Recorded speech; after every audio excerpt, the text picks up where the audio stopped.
అమరజీవి పొట్టి శ్రీరాములు గారి స్మారకార్థం ఇక్కడ ఏర్పాటు చేసిన 58 అడుగుల విగ్రహం అనేటువంటిది ఇవాళ భాషా ప్రయుక్త రాష్ట్రాలుగా ఏర్పడినటువంటి ఆ ప్రాంతాల్లో ఉన్న ప్రజలందరూ కూడా గర్వపడాల్సినటువంటి విషయం.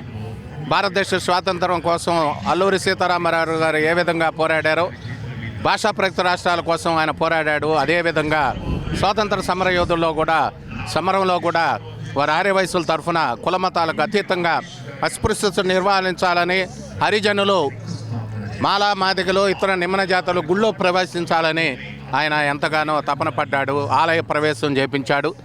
ఇవాళ వారి పేరున ఈ యొక్క రాజధానిలో ఆయన విగ్రహం ఏర్పాటు చేయడం అనేటువంటిది మరి తెలుగు ప్రజల అదృష్టం.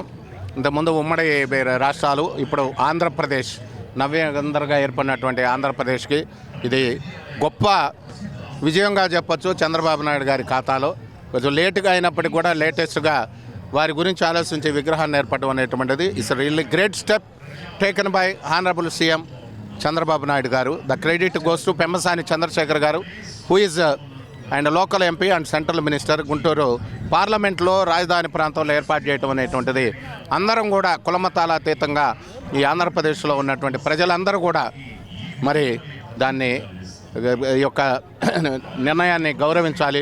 వారికి and floral tribute should be paid to Shriman Potti Sriramulu garu, who sacrifice his life for the sake of Andhra Pradesh.